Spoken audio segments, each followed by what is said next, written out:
We are going to Beautiful. So we are going to go ahead and get started. And this time I am not going to forget to record. This time I am not going to forget to record the first 15 minutes of this. So thank you everybody for showing up. Yeah, and I think regardless of like the size of the audience, I think it is important to do these kinds of education things and to record them so we can make sure that people have them for posterity. So I'm going to introduce myself very briefly. My name is Brian Kim. I am one of the co-founders of the People's Housing Project, a grassroots group that gives emergency shelters to houseless folks. This is the second in our series on Black revolutionary history. And as like a yellow revolutionary, one of the main reasons I think it is so important to be doing and having conversations like this is it is important to know our history. And in like, if we leave our history to liberal capitalism, if we leave Black history to liberal capitalism, they will de-radicalize it, they will defang it, they will not tell the truth about Black radicals and Black revolutionary history, and we will lose valuable information, experience, and wisdom that people have fought for, have learned through past struggle. Because just like we are struggling against homelessness and housing today, which is a result of the capitalist mode of production, the fact that shelter and housing, which should be human rights available to everybody regardless of their income, are gate kept and guarded behind barriers to class access and treated like commodities, where if you don't have enough fucking money, you don't get any housing. And many people, including Kwame Ture, who we're going to talk about tonight, Malcolm X, Martin, and the Black Panthers have fought for housing justice for Black people. And I think it's really important to remember their struggles. So I know earlier this week, this was advertised as a Black Panther talk. We are bumping that to next week because we are really lucky to have Kent Ford, the former captain of the Portland Black Panther Party branch, coming to be a guest speaker at our next week's at the Black Panther thing. So we're going to talk the Panthers next week. And I'm switching, I switched up my talk about Kwame Ture to today. So that is, without further ado, what we are gonna get into. So for those of you who do not know and have never heard of him, Kwame Ture, better known as Stokely Carmichael, is a Black African he was a Pan-African socialist and a revolutionary.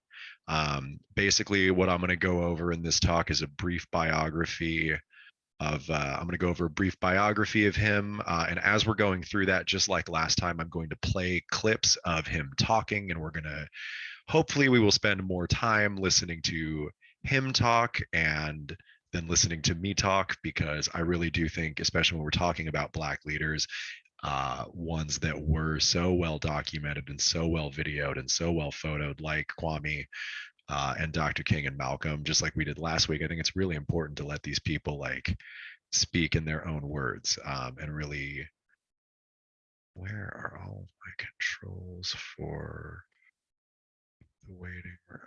Okay, I just don't want to miss anybody. Yeah, I think it's really important to I think it's very important to keep these legacies alive and to remember the real things that these folks had to say. So we're going to do a brief biography of his life, and then we're going to go into his core ideas. But before we get into his life, I want to talk about his three core ideas, which are Black power, Pan-African socialism, and a responsibility to people in the struggle, which he talks a lot about. So these are his three core ideas. Black power, the idea that Black people needed their own organizations. They needed to cultivate their own economic, political, and ideological power in order to be able to form effective coalitions with white people. Kwame believed that there was a large privilege, education, and organizational material capacity gap between white organizations and Black organizations. He said that that's the main reason that integrated groups always tended towards doing what the white organizers wanted was because there is a fundamental power imbalance between black and white people in this country. And in order to really form effective movements for civil rights, the best use of black people and colonized people's time was organizing colonized people. And because he believed in black power and independent colonized power, he was a Pan-African socialist. Pan-Africanism is a broad term that basically refers to the idea that all black people around the world, like descendants of Africa, whether they live in Africa now, whether they were brought to America as slaves, or whether they, or like, the Americas as slaves, or whether they freely emigrated around the world. Pan-Africanism is the idea that all black African people have a common destiny. And it is a vision, the general vision is to forge a united political and economic Africa into a United States of Africa, rather than the disparate countries that it is today. There are different flavors of Pan-Africanism. There are capitalist Pan-Africans, there are socialist Pan-Africans, and Kwame Ture, Stokely, he became a Pan-African socialist and a revolutionary socialist at that. And the last thing is that one of his core ideas was about consciousness and responsibility. And he defined conscious as understanding the history of your people and their struggle, and working to fulfill your responsibility to your people's history and struggle. He was very big on the idea that because people had their blood shed, or shed blood for you in order for black people to get where they're at today, that colonized people have a responsibility to the folks who struggled. And I know that he would say the same thing about the feminist and queer struggles as well. So that is a little bit of an intro. I'm going to let him talk. I'm going to open it up with a little bit that he opens a speech at the University of Georgia with about revolution and bloodshed, and then we're going to talk a little bit about his biography. Sound sharing on. Boom. We want to speak to you this evening about revolution, and we want to speak to you this evening about the necessity of students understanding their crucial role in revolution. Let it be properly understood that when we talk of revolution, of course, we mean bloodshed. Either one is nonviolent and one's blood is shed, or one retaliates and shed the blood of those who's trying to shed one blood. That is to say, either you be like Dr. Martin Luther King or Jesus Christ, you're willing to have your blood shed, or you be like Lenin, or you be like Mao, or you be like Fidel, or you be like Kim Il-sung, or you be like Sekou Ture, you shed the blood of those who are trying to kill you. But let it be understood that as all as I'm a reasonable man, even though the American press tries to make it appear that not a reasonable man, a very reasonable man. And as a reasonable man, I don't want bloodshed at all, especially my bloodshed. But I want my liberation more than I want anything else. I want my people to be free, and I want humanity to go forward more than I want my very life. Therefore, I understand the necessity of revolution, and I understand the necessity to be prepared for it and to work for it, even though it means bloodshed.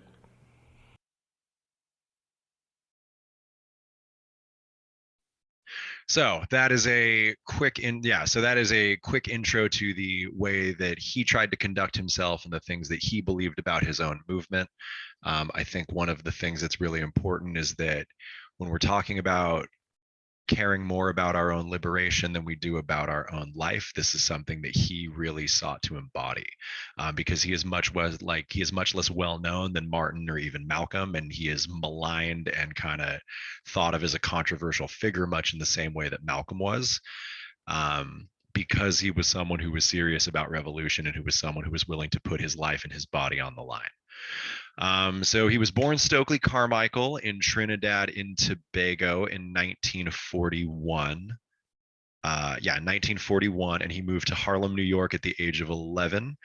And it's instructive, I think it is instructive to remember that he is Afro-Caribbean, because he is somebody who spent most of his life as a black man in America, but he didn't start out that way. And he spent the first 11 years of his life as a black man in Trinidad and Tobago, facing discrimination in what was a former British colony as well.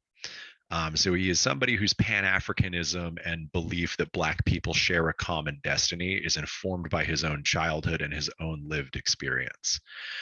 He was an activist. He moved to Harlem at the age of 11, and he was an activist in high school. He helped organize a boycott at a White Castle in New York that wasn't hiring Black people. Um, and after he graduated from high school, he ended up at Howard University, which is a historically Black college, and where he was an activist who participated in the Freedom Rides. The Freedom Rides, for those of y'all who don't know, just a quick recap, and you can read books and books and books on the Freedom Rides. It was an effort to desegregate the buses in Alabama. It was an effort, or excuse me, it was an effort to desegregate the federal bus systems, where Black people were not allowed to ride on the same buses as white people, and in the places where they were forced to sit at the back of the bus. Y'all remember the Rosa Parks story. And they focused, what I thought was interesting in doing research for this talk is that they focused on the federal lines between DC and Baltimore because the federal civil rights bill had just passed. And it was a direct way to target the federal government's hypocrisy, where they were more likely to make change because the buses were on federally run routes. He was arrested more than 36 times while he was doing these freedom rides up and down. He was beaten in prison. He had cigarette butts put out on him by Klansmen. He was beaten in the streets. He was shot at by Klansmen while he was organizing in Lowndes County. This is somebody who, and what I think is really interesting is that he didn't start out as a Pan-African revolutionary. He started out as a believer in nonviolence. He was a member of the Howard chapter of the Student Nonviolent Coordinating Committee, which was the big which is one of the largest nonviolent student organizations in the history of the country. They worked with Dr. King throughout the South to push for voting rights and desegregation. And this is somebody who, even though he turned towards violence later in his life, he was somebody who, even after, as he was a Pan-African socialist, he was a big fan of Dr. King and had nothing but good things to say about him. So I'm going to play two clips from him right now, talking about what he learned from Dr. King and Dr. King's real legacy. And he's going to touch on both the concepts of Black power here and the responsibility that people have to those who came before them. So pay attention for that as he is talking. When they get through with Dr. King's interpretation, since we don't read him or study him or analyze him, they make you believe that the greatest contribution Dr. King made to his people was nonviolence. And they call him a creative genius. Can you imagine that? That means that all Dr. King did with nonviolence was to take that from Mahatma Gandhi and adapt it to the situation in the United States. A genius doesn't have to do this. Why, even George Bush can do that. But Dr. King certainly was a creative genius. And his contribution to us was not nonviolence. Matter of fact, when they get through with him, he sounds like Martin Luther, nonviolent King. King's greatest contribution to us as a people was he taught us how to confront the enemy without fear. Right. When you properly understand this, then you will properly come to understand the real contribution that Martin Luther King made to his people. I would see him come into a town. All the signs were segregated. The Africans there were trembling when they saw white people. If they were walking on the sidewalk and the white person was coming, they have to get off the sidewalk, take off their hat and say, "Yes, sir, I have seen this in my life. I've seen these people come trembling," and Dr. King come to the town and said, "We're going to change everything here." "Oh, Dr. King, please don't talk too loud." She said, "No, we're going to change everything here. We're going to turn these signs upside down." "Oh, no, Dr. King, these white folk down here, they're too mean." He said, "No, we're going to mobilize everybody." "Dr. King, we ain't got no way." And Dr. King would look at him and say, "My God is a mighty God. He'd make a way out of no way." And this same Dr. King would take these same people who were afraid of white people just 2 weeks later, and you will see 8-year-old girls, 82-year-old women getting up, facing dogs, facing fire hoses, facing cattle prods, facing batons, facing horses, getting knocked down and getting up and going again with nothing in their hands except the righteous belief of the righteousness of their cause and nonviolence as their tactic. Dr. King would take the same man who was scared of white folks and have the same man face them with all the weapons in their hands, and this man had nothing but the conviction of the correctness of his cause. Dr. King is a great man. You must know precisely his greatness. I tell all the people in the world, I lay all the rebellions in this country at the feet of Dr. Martin Luther King. Of course. When Dr. King taught me how to face white people without guns, and they had all the guns, it didn't take nothing for me to pick up a gun and face them.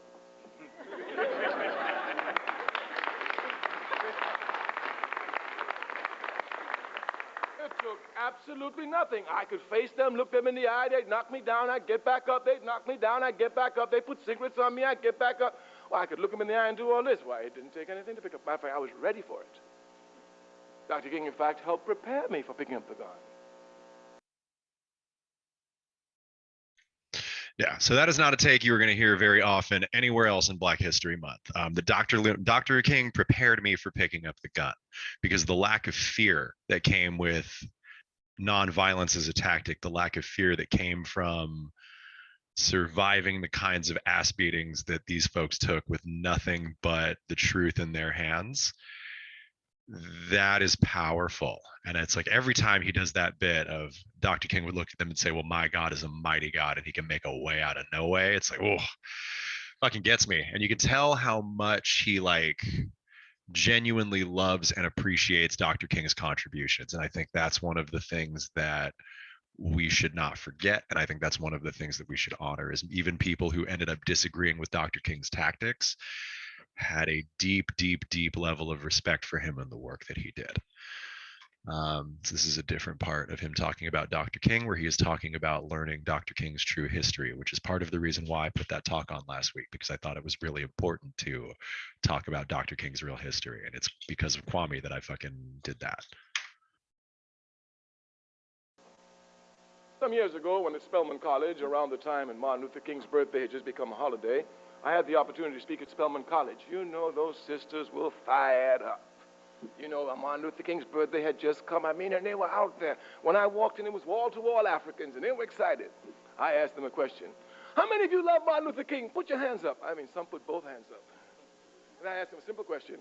Keep your hands up if you have read one book by Dr. Martin Luther King. Oh, Brother Kwame, we love him. They don't even read about King. All they know about King is what they get off of television, and the television can only give you sound bites at best. The other young student came running to me and said, oh, you know, it was Dr. King's birthday recently. I said, yes. He said, you know, I almost know his speech. I have a dream by heart. I said, that's excellent. He said, do you know it's the best speech that Dr. King ever gave? I told him, keep quiet. You must not spread ignorance, especially among an oppressed people. Anyone who knows anything about Dr. King knows that one of his most mediocre speeches is I Have a Dream speech. That's right. I commend one other speech to you if you really want to see Dr. King. It's called Why I Oppose the War in Vietnam.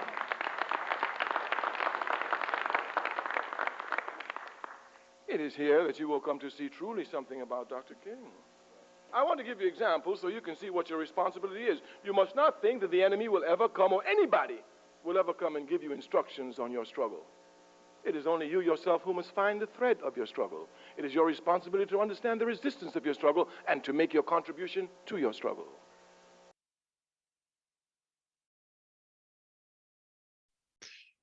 Yeah, so he is incredible. And I agree. That is one of his core themes. Part of the reason, like, so all of the speeches that you're going to see, other than the next one I'm going to play, are from him speaking at colleges.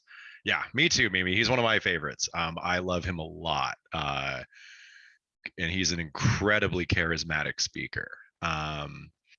You notice that he touches on that theme of responsibility, where it's, if you don't know your own history, all you'll know is the sound bites. And even with people like Dr. King, it's like, it's embarrassing to admit. It's like, I've listened to probably 7 or 8 of Dr. King's speeches online. I've read The Letter from Birmingham Jail, and I've never actually read a book of his. Like, I read Kwame's Black Power for this talk, but before that, all I had seen are these speeches on YouTube. I've read a lot more of the Panthers, but you really get to learn the real history when you listen to these folks talk. And I think that's really important. And one of the points of these like educational things is not for this to be the be all and end all about is not for this to be the be all and end all about Kwame Ture. It's to talk about, it's to get y'all, it's to give y'all an introduction and to get people thinking about him and trying to learn more about these folks and to realize that like for every like Kwame Ture and Malcolm quote you haven't heard, like there are 1,000 more incredible quotes from people like Malcolm X's widow Betty Shabazz and Mumia and Prison in Philadelphia that like I haven't heard. And there's more information and more knowledge than any one of us can fucking get in our lifetimes. So all we can do is do the best we can to acquire as much of it as we can.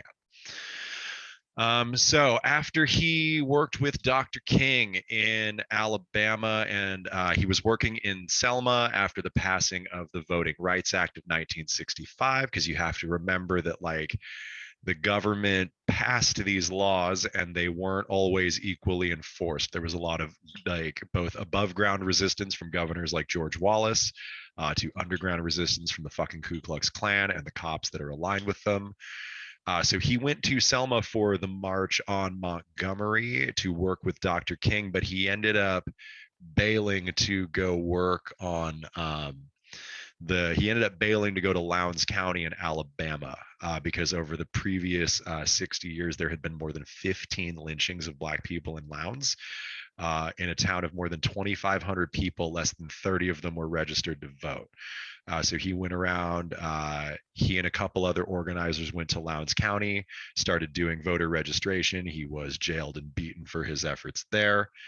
And he is one of the co-founders of the Lowndes County Freedom Organization, which is the first organization in the country to use the Black Panther as its symbol. And it's from the Lowndes County Freedom Organization that Huey Newton and Bobby Seale got the idea to call it the Black Panther Party. The Black Panther was chosen as a symbol in opposition to the white and segregationist local Democratic Party, whose symbol was a fucking white rooster. And they picked the Black Panther in large part because it is a, it is a symbol of Black power, and two, a panther is a kind of animal like that they said doesn't attack first, but if it's backed into a corner, will lash out. And the concept of the Black Panther was that it stood for self-defense. So while he was in Lowndes County working on the Lowndes County Freedom Organization, another big thing is that most of them went around armed because it was an open carry county and they were frequently threatened and menaced by the Klan. So most of them walked around openly packing, and that was also a big inspiration to Huey Newton as well. So while he was in Lowndes County, another Black activist named James Meredith was shot during a freedom march. He was walking 220 miles across Mississippi. It was like a 27-day journey, and he was fucking shot by a white sniper on the second day. So it was James Meredith deliberately wanted it not to be full of the big civil rights organizations, which were coming under increasing criticism for being too moderate and sold out to the beginnings of the nonprofit industrial complex. But when Meredith was shot, a bunch of the organizations, including SNCC, the Student Nonviolent Coordinating Committee, and Stokely, went out to continue the Freedom March. And it was when he was arrested during the Freedom March that he gave this Black Power speech. So I'm going to let most of this play because this is a big part of history, and I think the whole thing is important. And like I said, I want this to be, I think it is important to let Black leaders speak in their own voices because they're alive on YouTube right now. Okay. The philosophers Camus and Sartre raised the question whether or not a man can condemn himself. The Black existentialist philosopher who was pragmatic, Frantz Fanon, answered the question. He said that man could not. Camus and Sartre does not. We in SNCC tend to agree with Camus and Sartre that a man cannot condemn himself. Were he to condemn himself, he would then have to inflict punishment upon himself. An example would be the Nazis.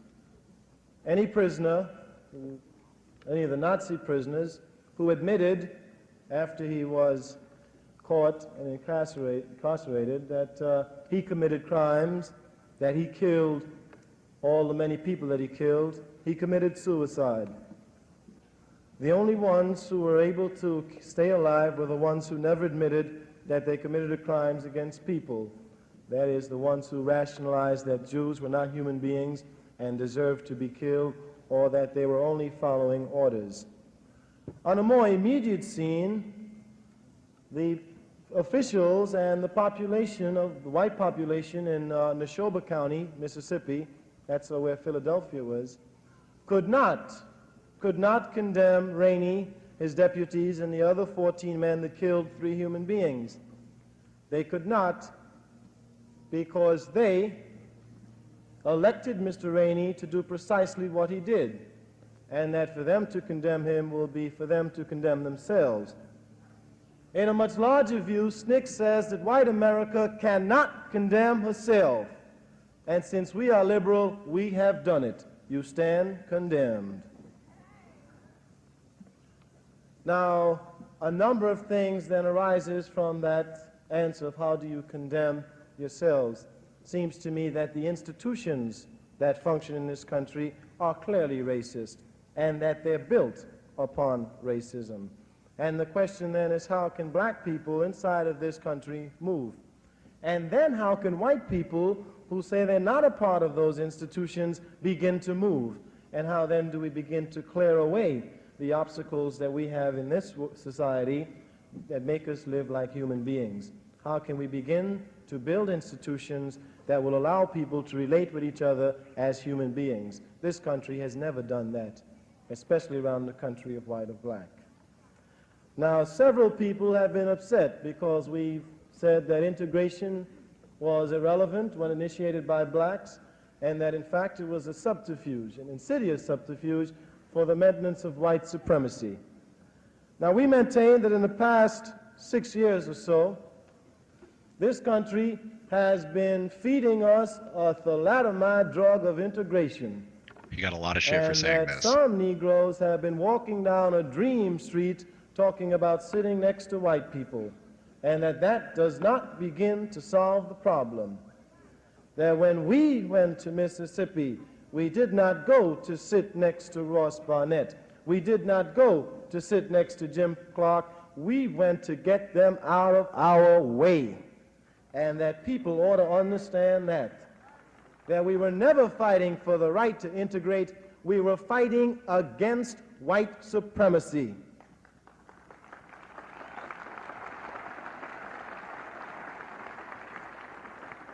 Now then, in order to understand white supremacy, we must dismiss the fallacious notion that white people can give anybody their freedom. No man can give anybody his freedom. A man is born free. You may enslave a man after he is born free. And that is in fact what this country does. It enslaves black people after they're born. So that the only act that white people can do is to stop denying black people their freedom. That is, they must stop denying freedom. They never give it to anyone. Now, we want to take that to its logical extension so that we could understand then what its relevancy would be in terms of new civil rights bills. I maintain that every civil rights bill in this country was passed for white people, not for black people.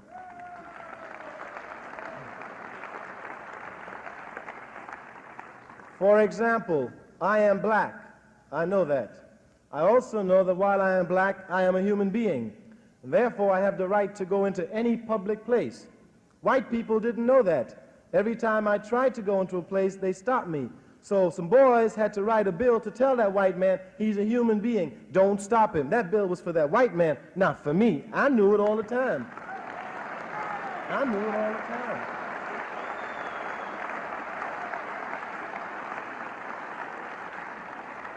I knew that I could vote and that wasn't a privilege, it was my right.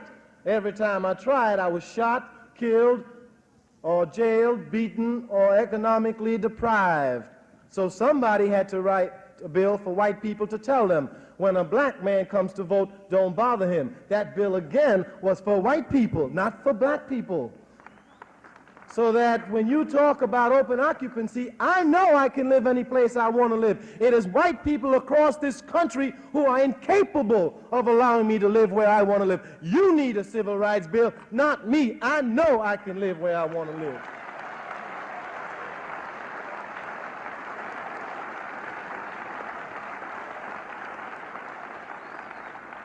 So that the failure to pass a civil rights bill isn't because of black power, isn't because of the Student Nonviolent Coordinating Committee, is not because of the rebellions that are occurring in the major cities. It is incapability of whites to deal with their own problems inside their own communities. That is the problem of the failure of the civil rights bill.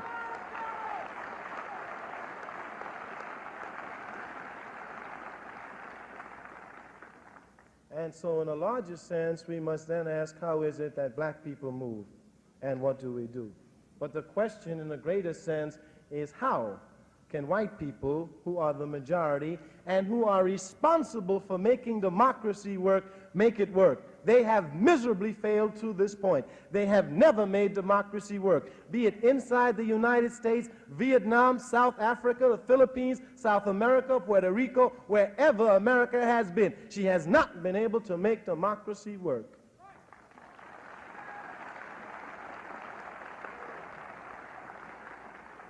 So that in a larger sense, we not only condemn the country for what is done internally, but we must condemn it for what it does externally.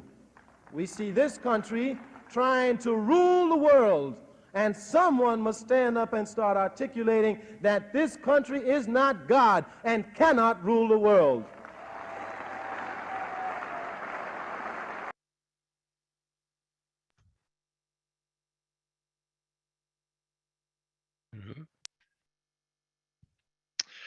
So I know that was a little bit of a long one, but I think that one is really, really important and really instructive, because you can see the themes even in 1966 that he's going to spend the rest of his life talking about. Things like Black Power, things like, and I think one of the most important and core points of that speech is that integration was not for the sake of integration. It was not to sit next to fucking racists on the bus. It was to combat white supremacy itself. And that is something that I feel like gets really, really lost in standard civil rights narratives. Like the fact that people were even talking about things like white supremacy as a concept in the 60s. It is not about getting a better seat on a burning bus. It's about putting out the fire and kicking the racists who started it off. Also note that he talked about Frantz Fanon at the beginning of that speech. Fanon is an Algerian psychoanalyst and who was a big inspiration to the Black Panthers. His book Wretched of the Earth was required reading for 60s Black radicals. And if you want to learn the same things that they knew, I cannot recommend reading that book enough. So after SNCC and he gave that speech, he was briefly a member of the Black Panther Party, but he was forced into exile to the country of Guinea in West Africa because of COINTELPRO. COINTELPRO is the FBI program designed to discredit and disorganize allies or 60s radical movements, especially Black radicals. These are the FBI agents who told Martin Luther King to kill himself. And at one point, Stokely Carmichael was referred to as the most likely candidate for a Black Messiah. They sent fake memos to the Black Panther Party saying that he was a cop and a CIA asset. So he was he was cop jacketed by the pigs and he was forced to quit the Panther Party. He moved to Guinea and joined up with Sekou Ture, whose last name he took, who was the communist president of Guinea and a Pan-Africanist.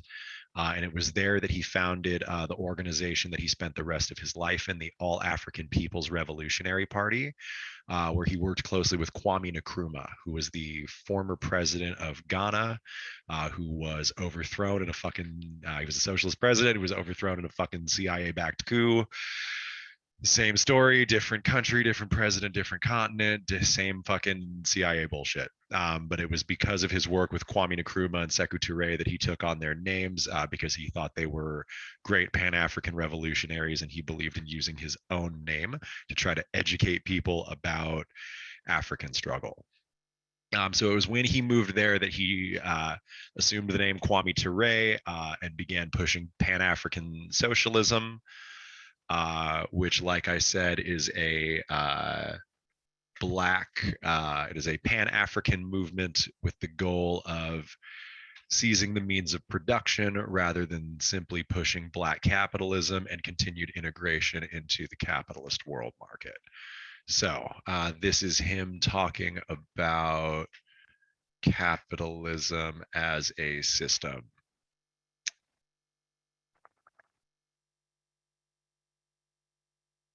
To say that capitalism, which is the economic system that dominates America, has dominated America since its beginning, is a backward, stupid, vicious, barbaric, and reactionary system.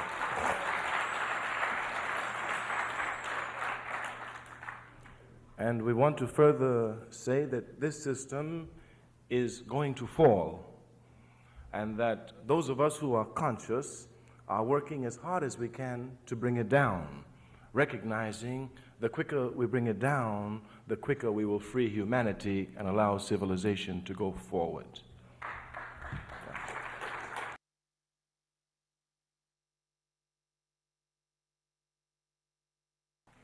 Stupid system. Stupid. Stupid system. Stupid and backward. Stupid system. We say the capitalist system is a stupid system. It must be. It has to be. It's based on exploitation. Its motivating force is profit. But a backward system, a system that motivates people just to do things for profit. One cannot have individual incentive unless one is given some material stimulation. It's a stupid and backward system. It's a system that has to be destroyed.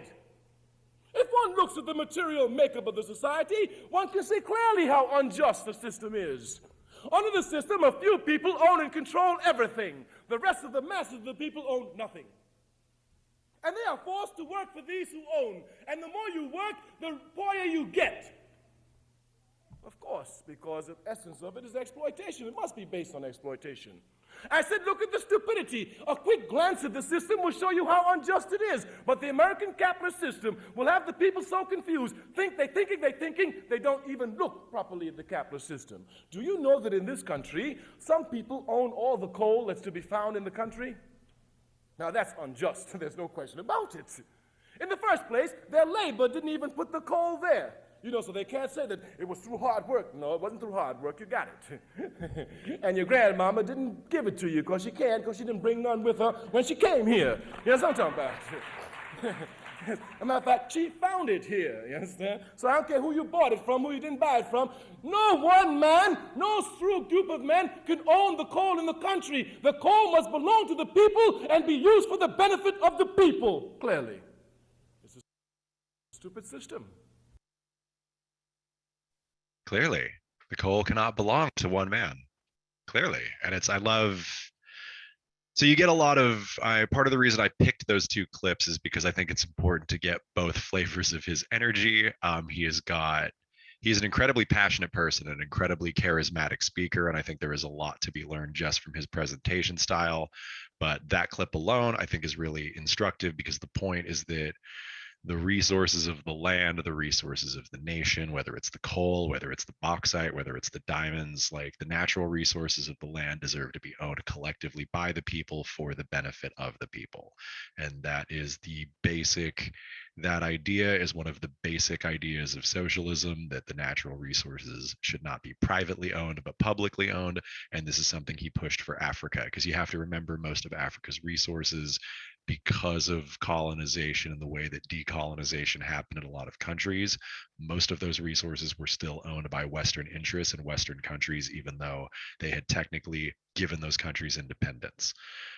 Places like Haiti had to buy their independence from France and were paying off debt for the cost to France of giving up Haiti.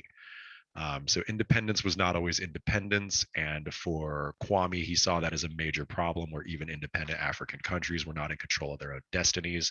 So he fought very hard for Pan-African socialism and the collective public ownership of things like coal and the other natural resources. So with that being so, that is his socialist anti-capitalist bent. Let us get into Pan-Africanism and who are the African people.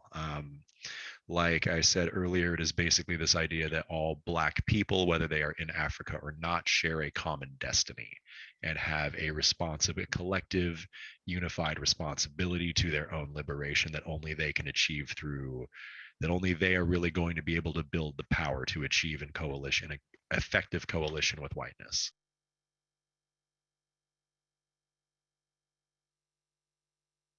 It is a backward system. It affects you as students. Of course it will affect you. It affects your brothers. They send them to war.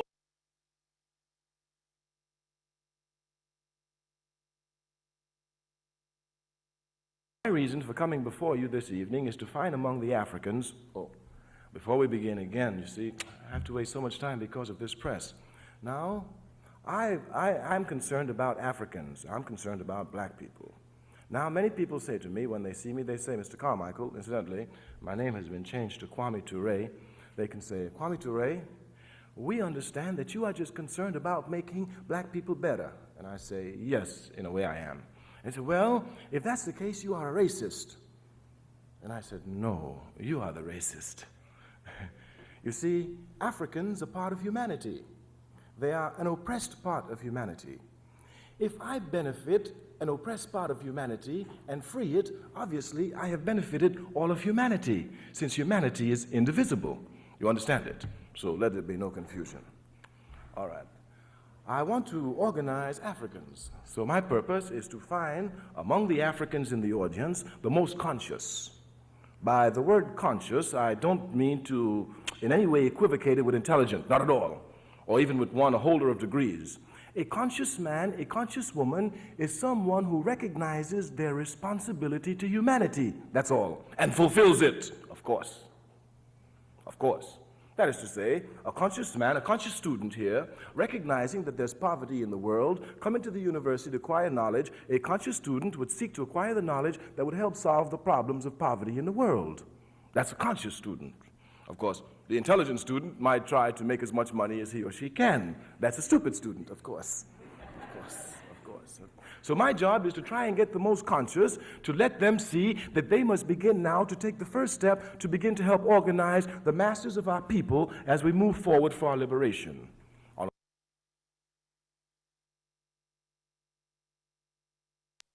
So he was a big believer in organizations and collective leadership. One of the things that he says about the assassination of Malcolm X in one of the lectures is that notice that they killed Malcolm when he was between organizations. So I made it a point to never ever be out of one. He believed that the only way to really move forward was to organize conscious people and to become conscious, and the way that he talked about doing that is knowing your history. That's why he's so into Dr. King, and that is part of why I wanted to do these education series, so we can know our revolutionary history as Americans, because we have to remember, just like he says, black people are a part of humanity, so I am here to liberate all of humanity. These are not just black Americans. These are Americans. These are our people. And we have a duty to know the history of our own people if we're all going to be free. I told you I'm anti-capitalist, thus I'm a socialist. The other day while I was just speaking about socialism, my brother said, oh, Brother Kwame, you still talking about socialism? I said, yes, sir. He said, well, I ain't no socialist. I'm a capitalist. America's a capitalist system and it's the greatest country in the world. Well, you know the line. I don't have to tell it to you. And he said he was for capitalism. I asked the brother one simple question. Bruh, how much capital you got in the bank? Just a simple question. He was unemployed. Well, you know what Malcolm said. The slave will work harder to put out the master's house when it's on fire than the master himself. They don't even know what capitalism is, and don't know what socialism is, but they take strong positions. Strongly, I'm against socialism. What is it? I'm against it. If you say you love your people, then you want to know everything there is to know about your people. Do you know that if a little brother on this campus happens to be your boyfriend and he says he likes you, he wants to know everything about you? Who are you going with before me? What'd you all do? How'd you all do it? Everything. If you say you like a woman and you want to find out everything about one woman, and you say you love your people and you don't want to find out anything about your people, you're lying.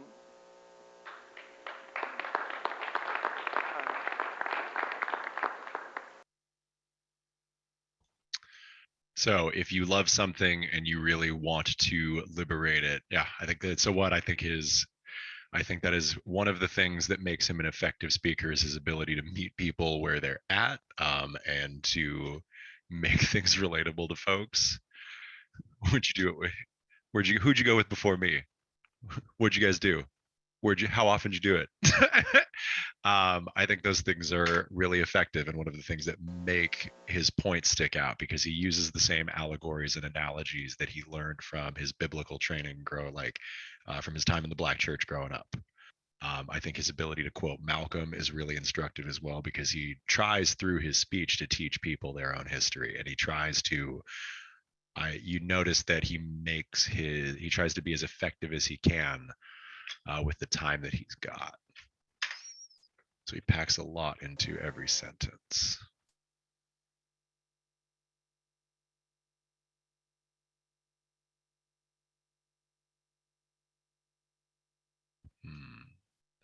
Does not look like the right one.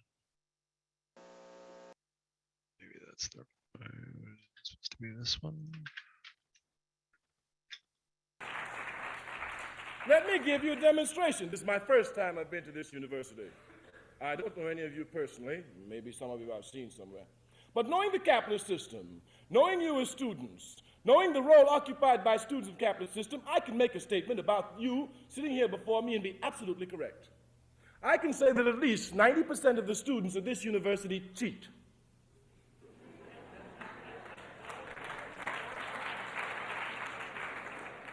All right, give me 85.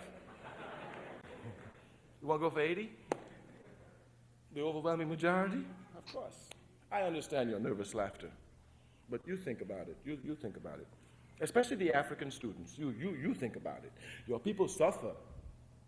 Your people suffer in South Africa, in Zimbabwe, in Egypt, in Algeria, in Trinidad, in Jamaica, in Guyana, in Mississippi, in Alabama, in New York, in California, in Georgia, in Atlanta, in Athens. You have the chance to come and help them.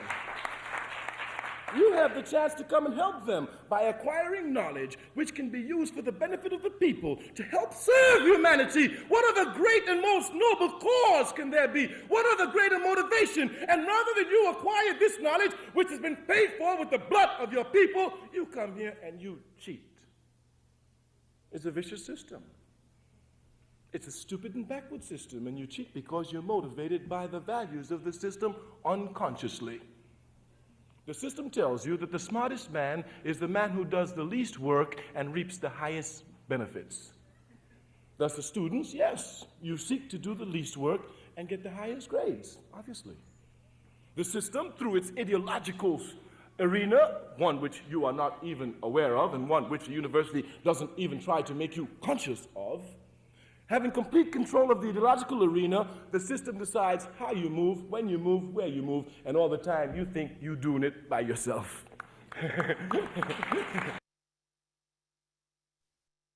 Yeah, so I don't know how many of y'all cheated in college or high school, but I definitely did.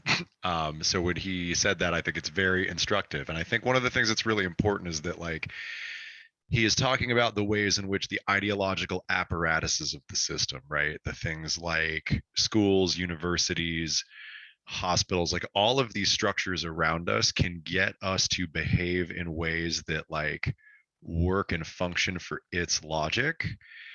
And you end up behaving in ways that reflect the values of the capitalist system without even really realizing it.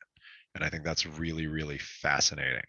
So the only way to combat the ideological training that you're given, at least according to Kwame, is to become conscious of your people's history. So he talks a little bit about United African history. I'm going to play a couple clips about African history and the history of the people. And I'll be honest and tell you that every single one of these clips, I like picked a cutoff point and then listened to like 10 or 15 more seconds and then picked another cutoff point. And I did that like probably for another extra 30 seconds on each one of these. So we're doing our best to keep to time. They want to make the Africans in America think that we have the same history. You know, some of us actually think we came here on the Mayflower. You can look at the effect it has upon us. Look, America is a country of immigrants. Don't get confused. The only people in this country who are not immigrants are the indigenous people, those commonly called Indians because of Columbus's stupidity. They're the only ones. Everybody else is an immigrant. And most of these immigrants come from two continents, Europe and Africa. If you will look, those Europeans who came as immigrants, they came voluntarily on their own. Each of them left Europe voluntarily, seeking a better life. We understand some of them were fleeing economic repression, some were fleeing religious intolerance, religious persecution, some were fleeing jails, etc. But each and every one who got on a boat coming to America from Europe thought in their own conception that they were coming to a better life, however they defined it. No African, not even the biggest Uncle Tom today, got on a slave boat voluntarily. We were not running from economic oppression. We were not running from religious intolerance. And certainly we had no jails. And every African, once they left the continent of Africa and got into a slave ship, got into hell. And today we still find ourselves in hell. Now you look at logics. Here are people who voluntarily left their country. Here are those who've been forced against their country. In their country, they were happy, beating drums and dancing. You understand? In America, when they came here, they couldn't even beat the drum. First law, they outlawed the slavery. There's the first law in slavery was no drum beating for them. Because they can pass messages with them drums. We know that. No drum beating for them. You can even treat the bum. You know what it is for us not to beat a drum? Give me a break. Even in Trinidad, where I was born, they take cans and cut them down and make steel pan. They got to beat a pan. Yeah. They couldn't even beat steel pans. No drums. None of that here. Yes. These Africans have been catching royal hell in America. Ask the European. Ask the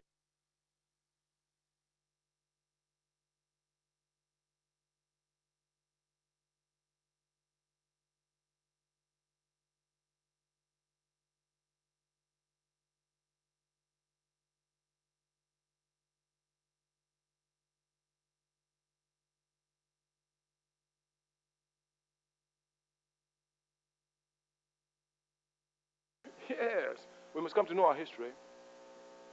You have a responsibility to come to know your people's history. This is your responsibility. If you say you love your people, you must want to know everything there is to know about your people. It is only when you come to love your people that you will be able to serve them. We have said from the very beginning that one must love to struggle. We understand properly the philosophies of our people. We do not get confused.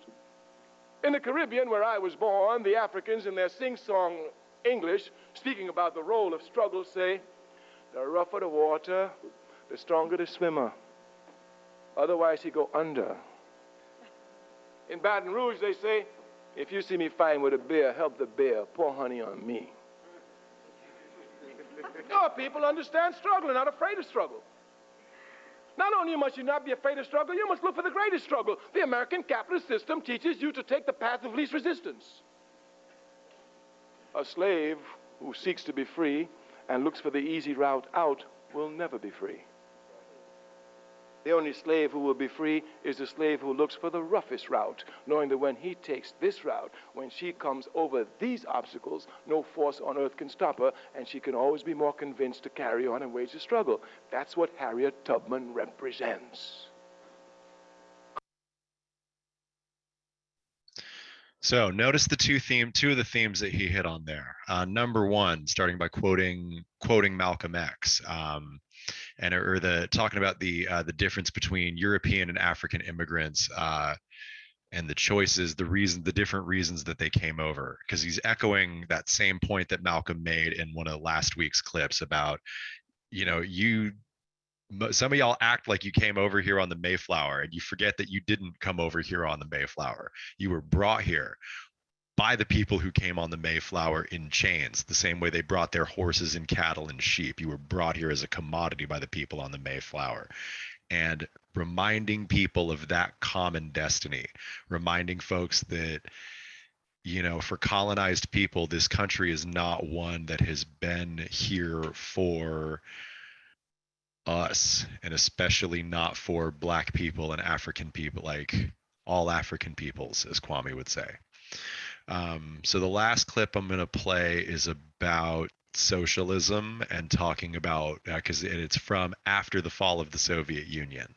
And he's talking about why he still believes in socialism, even though it fell.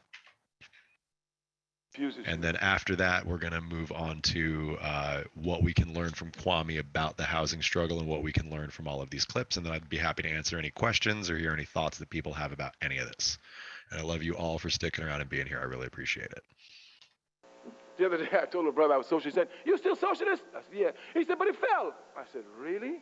He said, "Yeah, you didn't hear about it?" I said, "No, I didn't hear about it." He said, "It collapsed." I said, "Oh." He said, "You hear about the Soviet Union? They're gone." I said, "Really?" I said, "Listen." I said, "You mustn't get confused. You know, capitalism doesn't just rape your labor and rip off your resources. It deforms your thinking. It deforms your thinking."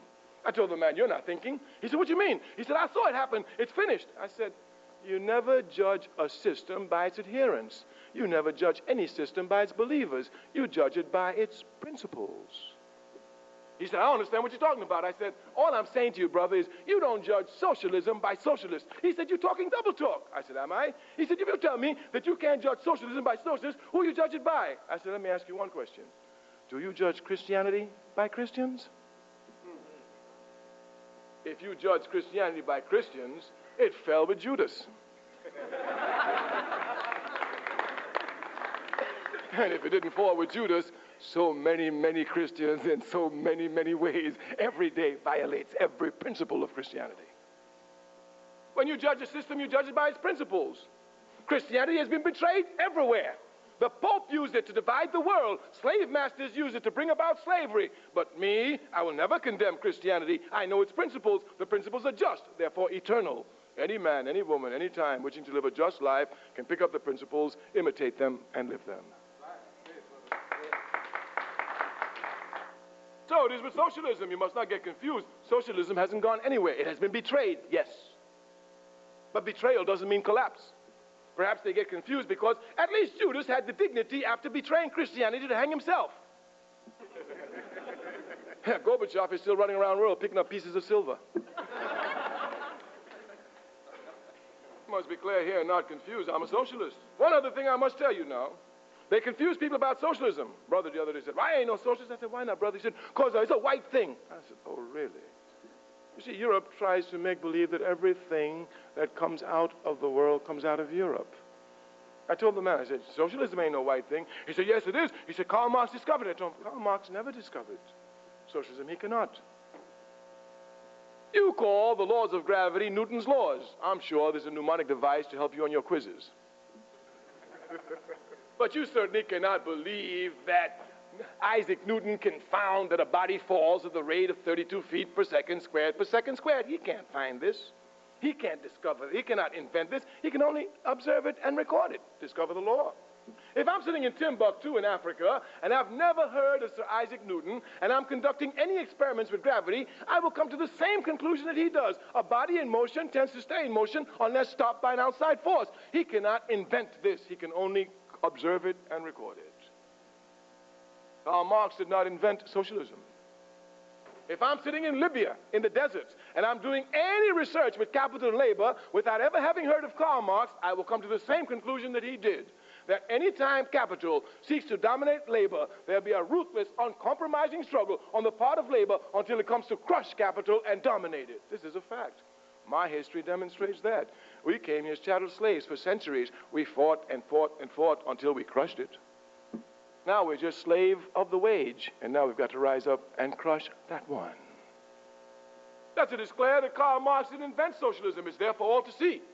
Karl Marx's great contribution to the world was in the area of historical materialism and dialectical materialism, something you need to know if you know about socialism. But since you don't know about socialism, you don't even know the words.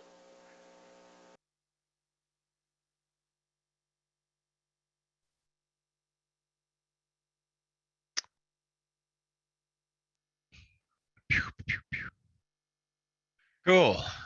So yeah, that is the last clip I wanted to play. I know it was a long one, and I appreciate everybody sticking. I appreciate everybody's time. So I think there are a couple really important things in that one. One, the concept of principles being eternal. He prefigures something that a guy named Alan Badeau talks about in the eternal communist ideal.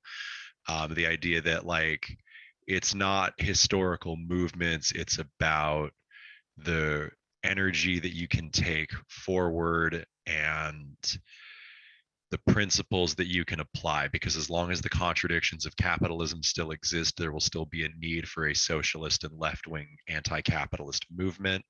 Um, Socialism doesn't fall, it was only betrayed. And we can remain true to the fundamental ideals that these people fought for, do it better, try again, and fail better. So, what can we learn from all of that about the housing struggle? What does this have to do with PHP? So, number one, realizing that homelessness and houselessness are directly related to the capitalist system. Speaking of a stupid and backward system, there are 8 empty dwelling units in the United States per homeless person. So that means that these property management companies could give away an entire dwelling unit and they would still have 7 left over, 7 empty ones just sitting there waiting to be lived in. And the problem is that they don't look at these shelters as use values, as shelter for fucking human beings. They look at them as a commodity, as a thing to be bought and sold. And as long as housing is a thing to be bought and sold, available housing will always be bought up and will always be trending towards larger and larger monopolies of single owners, where a few companies own giant swaths of land and there are increasing numbers of housing insecure and homeless people. Which we have seen play out, including through the financial crash. There were more like Wachovia used to be an independent bank, and then it went bankrupt and got bought by Wells Fargo, because that's what happens in monopoly capital is individual landlords get bought by property management companies, and that's how cities get gentrified. That is one of the things that happened to Portland. If you follow the control of the housing market, it tends to larger and larger quantities and increasingly small hands. And that is something that is worth struggling against, and we have to embrace the struggle. And that's part of why we're doing the education things on Thursday. And we've talked about the history of Jason Barnes Landing and the history of housing here in Portland, because it's important to know where we came from, not just as like revolutionaries, but as people here in Portland. And in his book, Black Power, the 3 big things that Kwame Ture advocates for are questioning the old values and institutions of society, searching for new and different forms of political structure to solve political and economic problems, and broadening the base of political participation to include more people in decision-making processes. So I'm going to put this in the chat, and these are all things that we have tried to do through PHP. One of our things is like, rather than wait for permits, we put these structures on public land, because the idea that public land can't be lived on by people who are members of the public, and because they do not have any private shelter, they have to have public shelter. Like, it is important to question that. Part of the reason it is called the People's Housing Project is because there is already a Portland Housing Authority, or what the fuck ever. And at the end of the day, like, they do not serve the people serve the people, and we are people housing people, not the city. This is a direct challenge to the idea that we need city institutions to take care of our people and to take care of our neighborhoods. We can do it ourselves. Second, do new and different forms of political structures to solve political and economic problems. So rather than run through the nonprofit industrial complex, hoping to get grants from the colonial government of the United States, rather than go through the Democratic Party, we have chosen to found an independent grassroots organization that exclusively exists off independent and grassroots donations. That is one of the things that keeps political power in the hands of working class people, and in the hands of, make sure that the organization is responsive both to the need of our house donors and our houseless neighbors, because at the end of the day, we cannot do this work without the support of people. We have our volunteers out there every single week, and they get to see what kind of relationship we have with houseless folks or not. And the fact that we are spoken of well and our volunteers are well received is a testament to the work that we do. And it is important to, especially when we're dealing with something as fucking complex, nuanced, and variegated in its number of issues as homelessness, I think we need to have flexible solutions. So anybody here who is interested in volunteering, including the folks who already have, or interested in getting more involved, definitely do, because we need all of our energy, because one of the goals of this is to broaden the base of political participation, right? Because homelessness shouldn't be decided, issues about homelessness shouldn't be decided by 5 assholes on a bureaucracy in a room somewhere. It should be a collective project of the people, because we have a responsibility to the people around us to make sure that all of us have basic human rights if we claim to believe in that. And I think those are the things that those are the things that I learned from Kwame Ture. And that is the end of the presentation part of this. So thank you all. Does anybody have any questions or thoughts or comments or ideas or anything they want to say? You can put your hands up in the thing and I can unmute you. Yeah, and I saw you clap a minute ago. Or a hand up while with a clap. I don't know if you just meant to clap.